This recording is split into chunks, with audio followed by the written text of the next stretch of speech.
Welcome to Influential Entrepreneurs, bringing you interviews with elite business leaders and experts, sharing tips and strategies for elevating your business to the next level. Here's your host, Mike Saunders. Hello and welcome to this episode of Influential Entrepreneurs. This is Mike Saunders, the Authority Positioning Coach, and today we have with us Adele Spraggon, who is the author of Shift: 4 Steps to Personal Empowerment. Adele, welcome to the program. Thank you, Mike. Pleasure to be here. So I'm looking forward to talking with you because personal empowerment is really, really important, and I love that it's only 4 steps, not 444. So 4 steps is doable. So give us a little bit of your background and your entrepreneurial journey, and then what led you to this point in your career. Sure.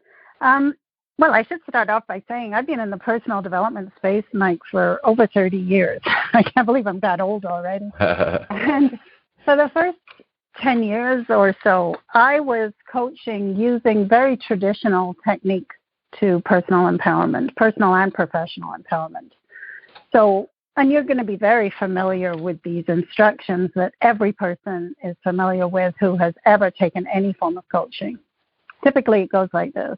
Set a goal, determine the steps that you need to take to get to that goal. If you don't know how to take those steps, get some training so that you do know. If you do know how to take those steps and you're not taking those steps, there's something off with your mindset, so go and correct that. And then there ought to be absolutely no reason why you don't achieve that goal. So if you don't achieve it at that point, there's something wrong. Either something wrong with the goal or something wrong with you. So go back, start again from the beginning, right? And I was coaching this. I fully believed this. I was coaching in a very popular personal development industry that really held integrity or commitment to one's goal as being the standard for success. And after about 10 years of this, I started to wonder 2 things. First of all, I was really, really struggling to reach my entrepreneurial success goals. I really wanted a successful business. And at this point, by the time I started questioning this, I had started and quit 3 businesses, not 1, but 3.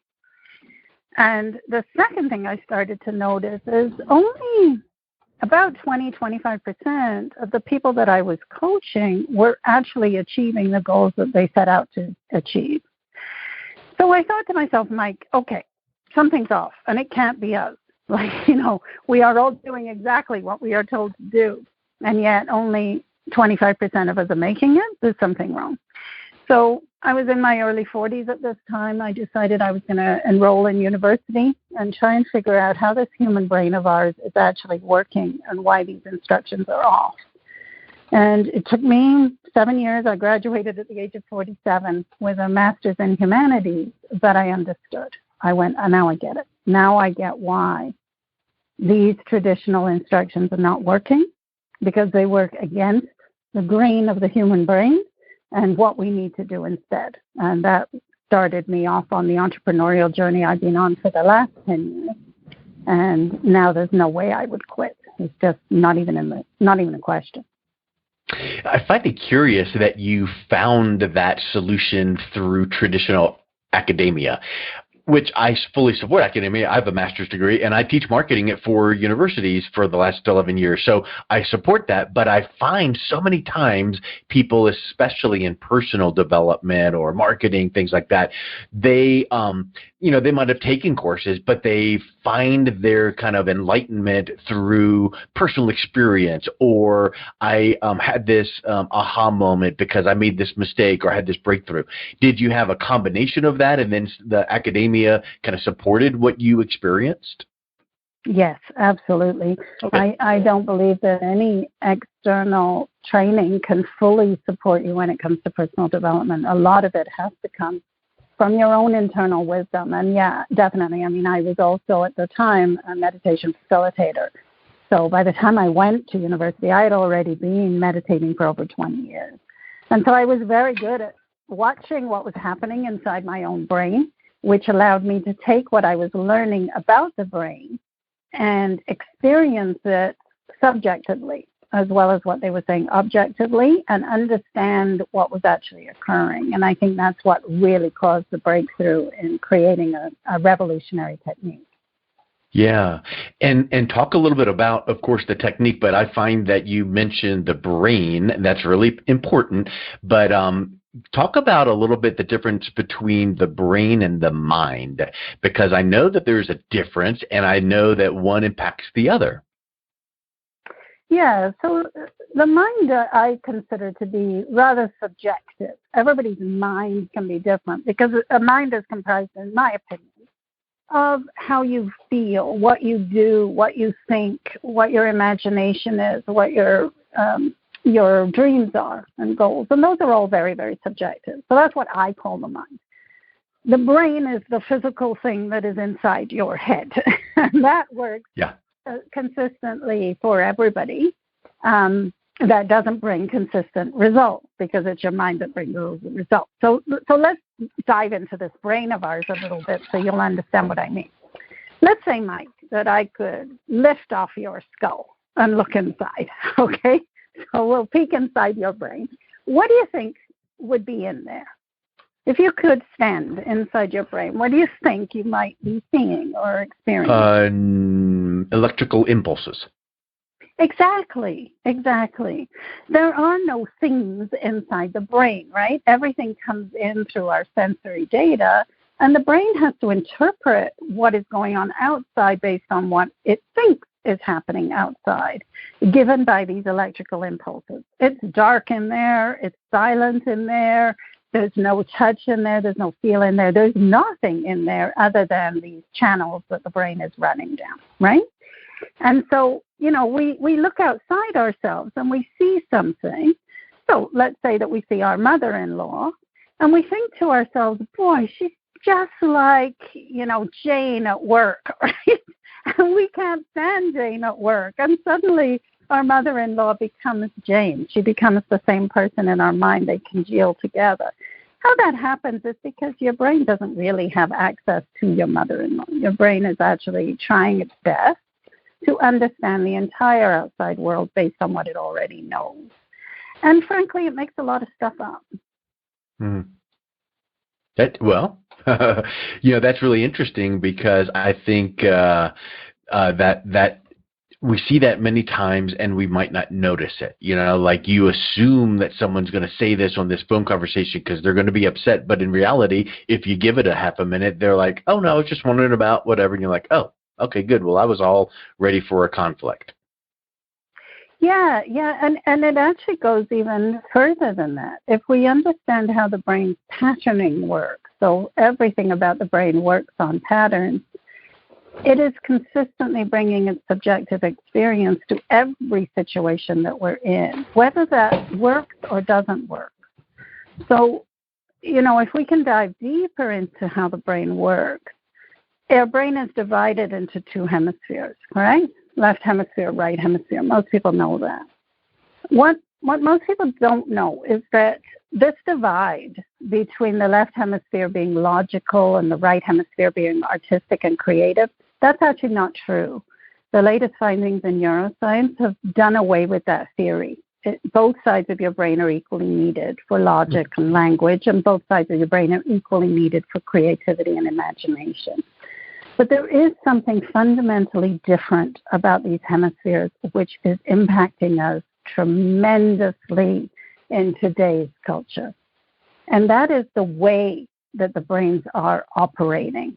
So how they perceive the world. And I say brains because we do have two brains, not one.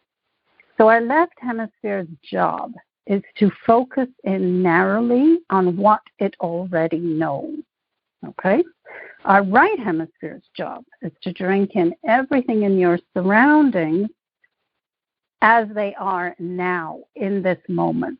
So our right hemisphere has no access to past and future. That comes from our left hemisphere. But our right hemisphere is deeply connected to now.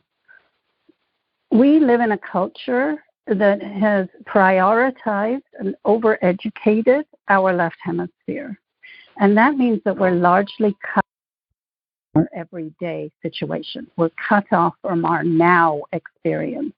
and we're relying primarily on what the brain already knows from the past. And that's dangerous because we're living in a time now which is rapidly speeding up. And that's why there's so much conflict and stress and anxiety today. It's because the patterning that we're trying to run on is no longer sufficient for the situation we're in. We rapidly need an upgrade. So, Adele, if you can go a little bit deeper on that upgrade that you're talking about, that seems intriguing because it kind of sounds like a computer upgrade. And in reality, our minds and our brains are the world's best computers. So how can we get that upgrade, and what would that look like? Yeah, great question. So all of our patterns that we're using today, because they're predominantly left brain, as I was saying, are given by our past. So collectively, we are all using patterns that are desperately in need of an upgrade today, because the world is speeding up so quickly that we can no longer rely solely on our past experience. We now need to really get deeper into what is present, what is actually going on in this moment, and then align our patterns with there.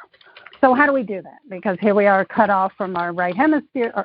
Our right hemisphere. Here we are predominantly relying on this left hemisphere. So how we do that is we have to let go of what we already know. Now, Mike, you want to know the scariest thing that people have to face in this world? I don't know. Every human being fears. And I guess so. I guess so. Okay. The thing that we all fear is the unknown, because our brain is designed to consistently know, right? That's how it works. That's why it makes up all of these stories all the time, because its job is fastest route to action. And in order to take the fastest route to action, it must rely on what it already knows. And so that's its design. Its design is from the time you are born to very, very quickly piece together patterns in the brain that can take action. And now we reach this point in history where we can't rely anymore on what we did before. We need to change those patterns now. And in order to do that, the first thing we have to do is remove existing patterns, which requires that we take a step into that unknown, dip our water into the places we don't want to go. Yes. Well, I think sometimes it's all perspective, because if someone says to you, now here's the way that things are going to be, here's what to expect, you will handle that so much better than if you just walked in and then experienced something. So I think that really does make a whole lot of sense. Let's dive into your work as a behavioral change expert. Why is that needed, or what was it that attracted you to working with behavioral change? Yeah, so as I said, I was spending a lot of time with my clients trying to figure out why they couldn't change behaviors. So here's the thing that your listener may find interesting to know. Human beings don't procrastinate. Human beings avoid. And what we have to look at is, what is it that we are actually avoiding?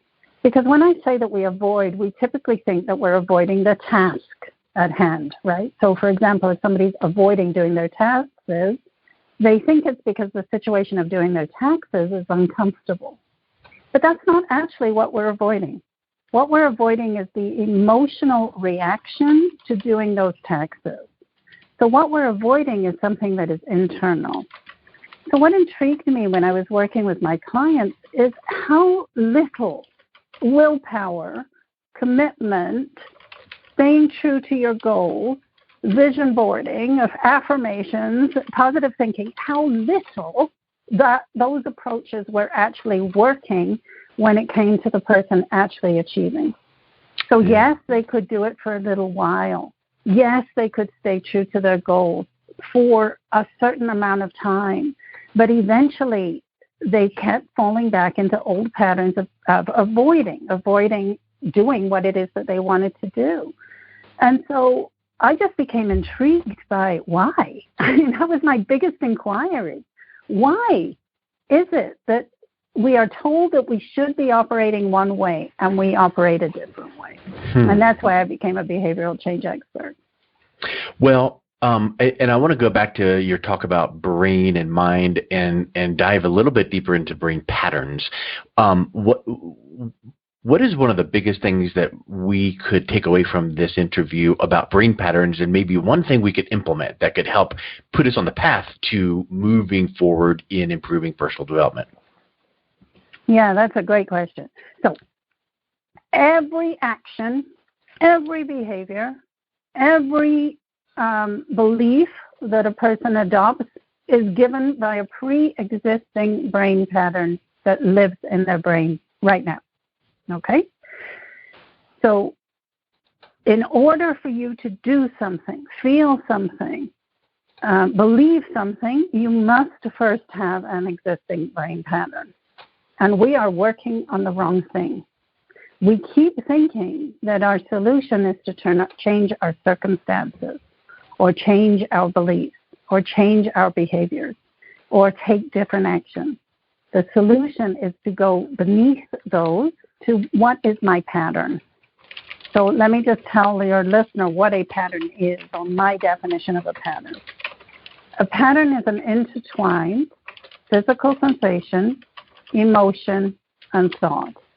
When the three aspects of our being come together, it leads to us taking a particular action, holding a particular belief, or adopting a particular behavior. Okay? So it's not mind in charge. Actually, what comes on board first is the body. And let me just explain what I said, because it will make it easier to understand with an example. You walk into a room. The first thing that's going to happen is information is going to come in through the senses. You're going to see the room, smell the room, feel the room, right? And that sensory data is going to affect your body's vibration. Your body's vibration is going to change to tell your brain, hey, something new is going on in this environment.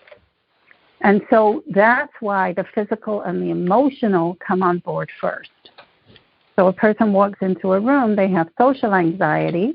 They think it's given from the room. It isn't. It's given by that pattern that is starting to feel nervous by the situation that the person is in. But here's a question. I hear that from time to time, but if you are the one experiencing that, do you really take the time to go, well, it's probably from the, you don't take the time, and you don't even know how to, dive that far back and really pinpoint it, right? Yeah. So great question. And two things that I really need your listener to know. We don't care where the pattern originated. We don't care where it started in your past. We don't care what the original incident is. Okay, so that's number one that you need to know. Because the pattern is running here now, the only thing we care about is what is happening here now. Okay. If we start digging in our past looking for where the situation originated, now I'm going to ask you to think about this for a moment. You now have two problems.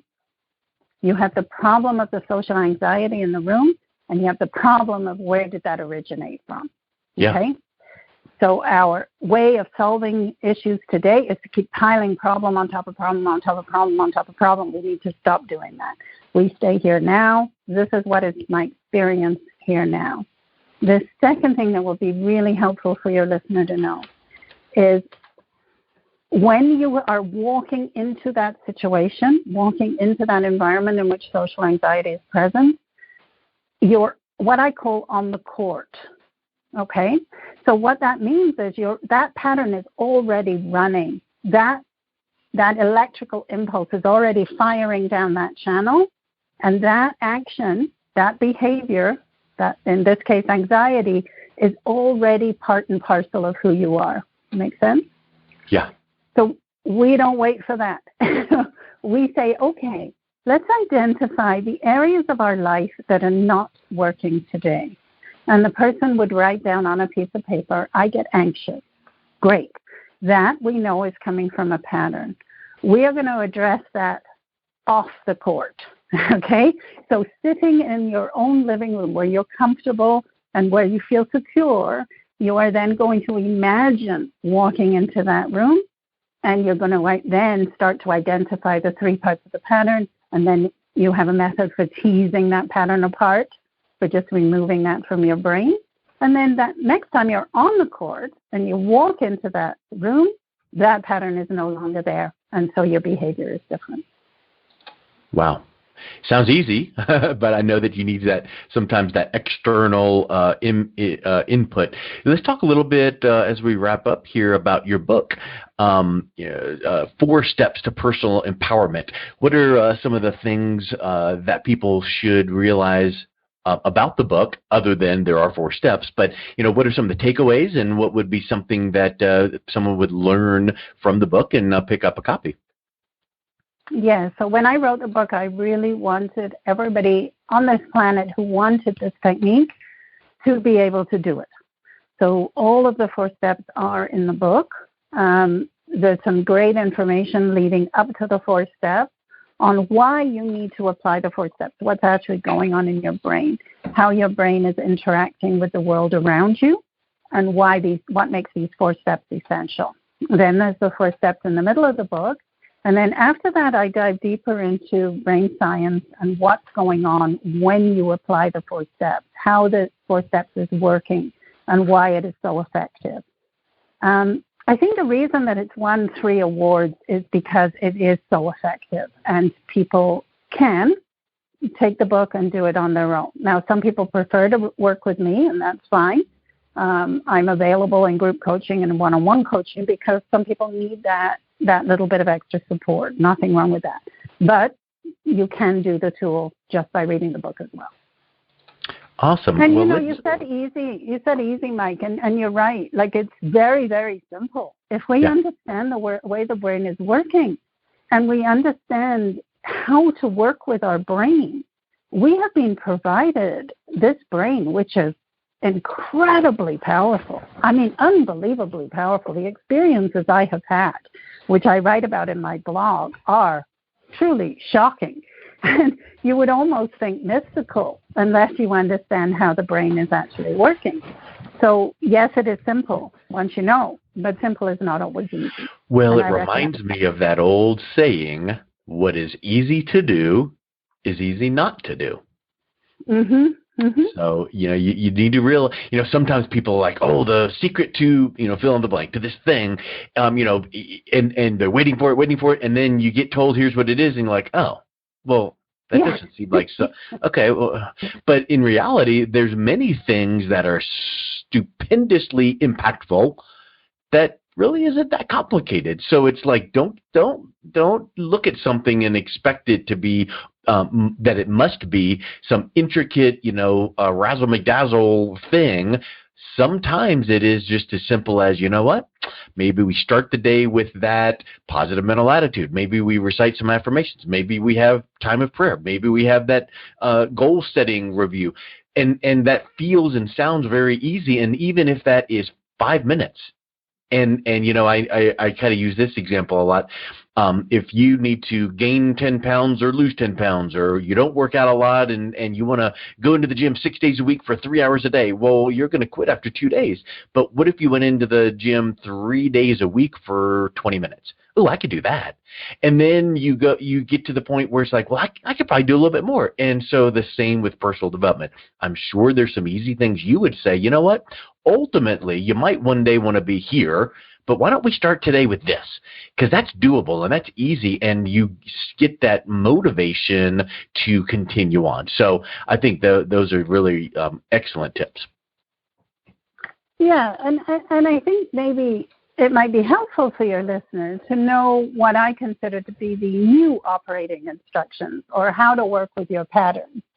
So why don't I just go through that quickly now before we end the call? Sure. You're absolutely right. Setting that goal is essential. Knowing the direction that you want to go in has to start first. So, I want an effective entrepreneurial venture, with so many sales.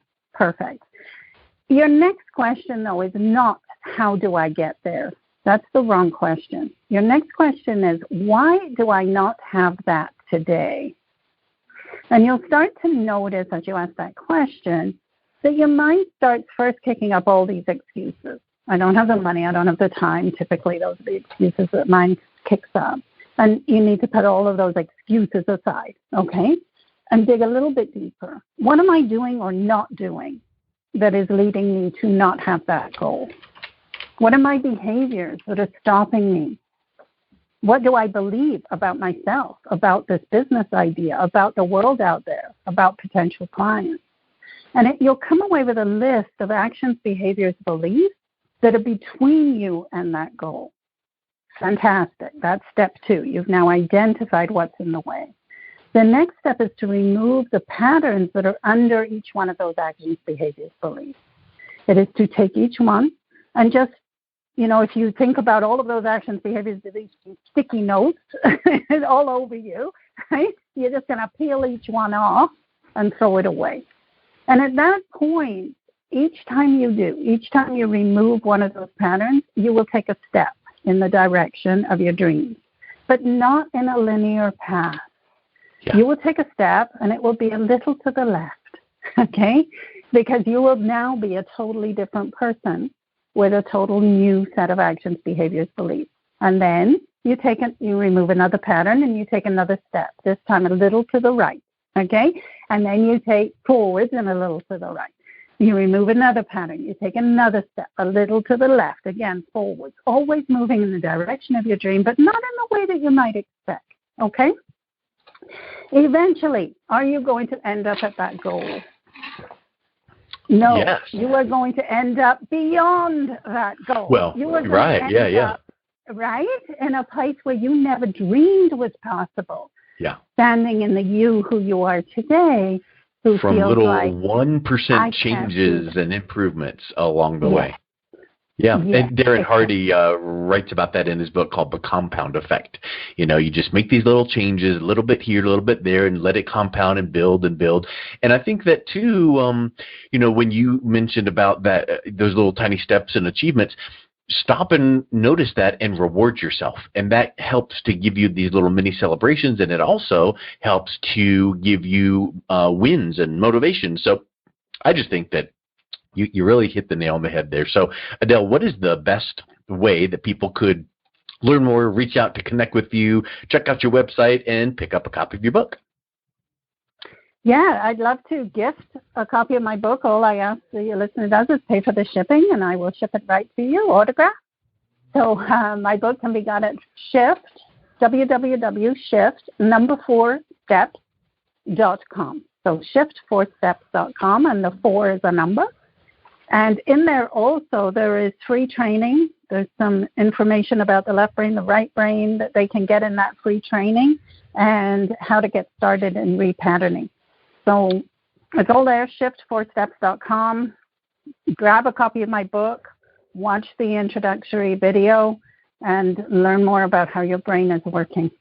Awesome. Well, Adele, thank you so much for coming on today. It was a real pleasure talking with you. Yes, it was lovely to speak with you too, Mike. And all the best. I appreciate what you're doing in the world. Thank you. You've been listening to Influential Entrepreneurs with Mike Saunders. To learn more about the resources mentioned on today's show or listen to past episodes, visit www.influentialentrepreneursradio.com.